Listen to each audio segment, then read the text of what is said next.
Ayat ini banyak disalahguna oleh orang-orang yang kononnya ingin mengangkat bendera jihad di jalan Allah Subhanahu wa taala.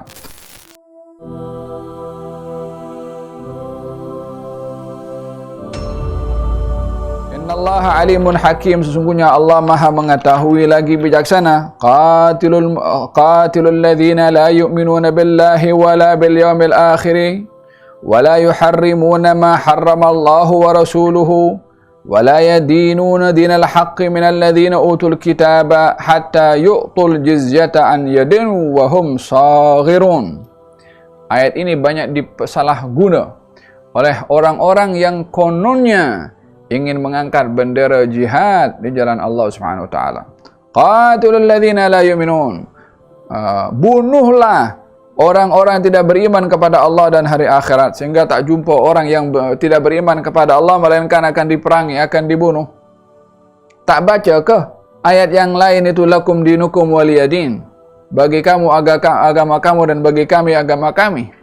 Tak baca ke firman Allah Subhanahu wa taala yang lain, la yanhakumullahu 'anil ladzina lam yuqatilukum fid din wa lam yukhrijukum min diyarikum an tabarruhum wa tuqsitu ilaihim innallaha yuhibbul muqsitin. Allah tidak melarang kamu orang-orang beriman menyikapi kepada orang-orang yang tidak beriman, yang tidak memusuhi kamu, tidak mengusir kamu, untuk kamu berbuat baik dan adil kepada mereka. Kenapa yang diambil ayat ini saja? 4, 6, 9 ayat ditolak tepi.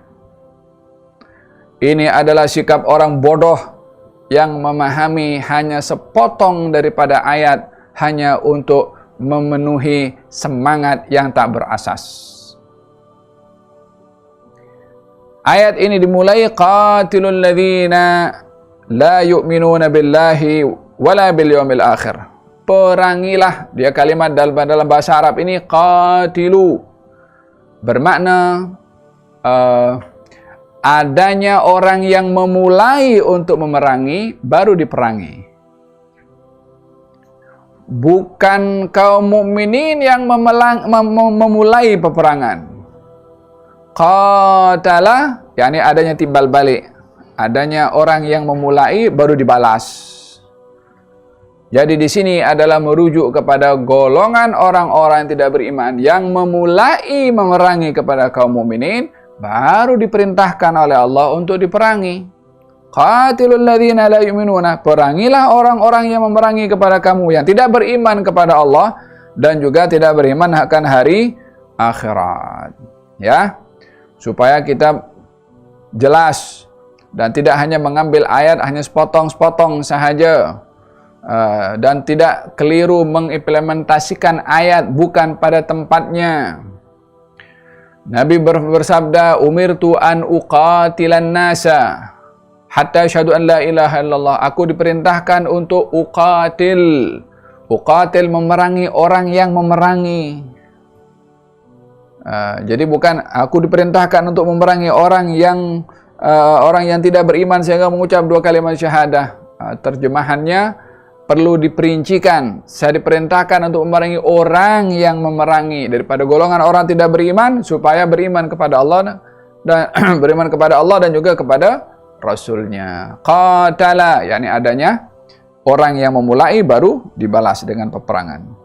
Qatilul ladzina la yu'minun, perangilah orang-orang yang memerangi daripada kalangan orang-orang tidak beriman kepada Allah dan hari akhirat, dan tidak mengharamkan apa yang diharamkan oleh Allah dan Rasulnya, dan tidak beragama dengan agama yang benar. Daripada siapa? Daripada utul kitab, ahlul kitab, Yahudi dan Nasrani.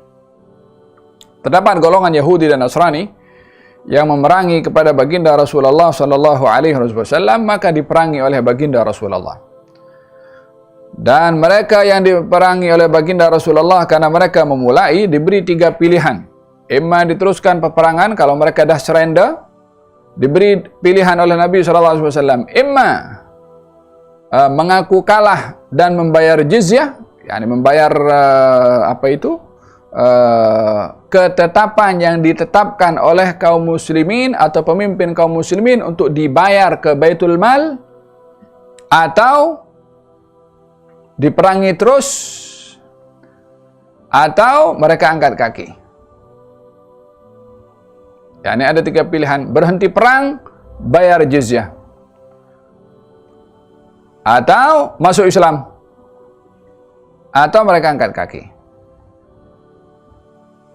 Jizyah ini, penonton dirahmati oleh Allah Subhanahu wa taala, jizyah ini adalah ketetapan yang ditetapkan oleh oleh pemimpin kaum muslimin kepada ahlul kitab, Yahudi dan Nasrani, atau yang serupa dengan keyakinan Yahudi dan Nasrani, untuk membayar ke Baitul Mal muqabil, sebagai balasan atas perlindungan pemimpin kaum muslimin kepada mereka, kepada keluarga mereka, kepada agama mereka, kepada rumah peribadatan mereka, kepada hak mereka.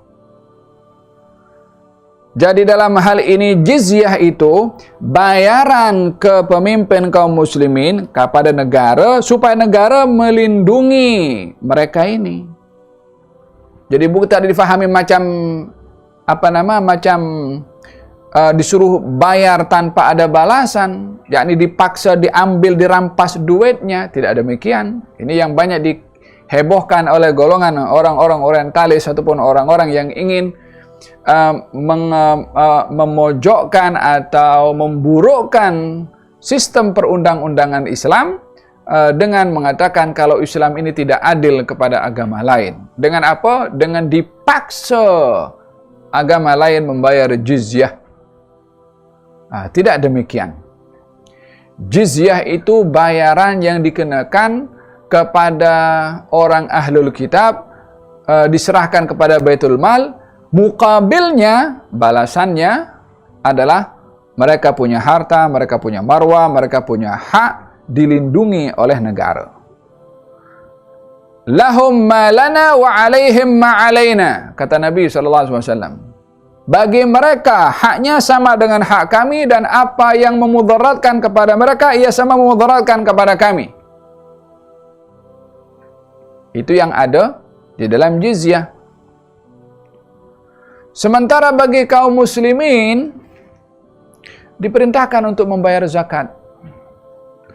Kalau dibandingkan antara bayaran jizyah kepada ahlul kitab, Yahudi dan Nasrani dan seumpamanya, dan juga zakat kepada kaum muslimin, zakat justru lebih tinggi dan lebih besar berbandingkan kepada jizyah. Jizyah hanya kecil saja. Kalau ikut yang ditetapkan itu minimum 1 dinar. Dan itu pun dibezakan antara orang yang kaya dan orang yang tidak kaya daripada kalangan kaum Yahudi atau Nasrani. Sayyidina Umar di zamannya maksimum mengenakan kepada Yahudi dan Nasrani yang kaya 4 dinar sahaja. Sementara zakat 2,5%. Daripada berapa? Ya daripada berapa duit yang dia punya itu. Semakin banyak duit yang dimiliki, 2,5%-nya semakin besar. Dan siapa yang lebih banyak membayar ke Baitul Mal untuk diuruskan oleh Baitul Mal, oleh negara, antara orang Islam atau Yahudi atau Nasrani? Orang Islam lagi banyak, karena 2,5%.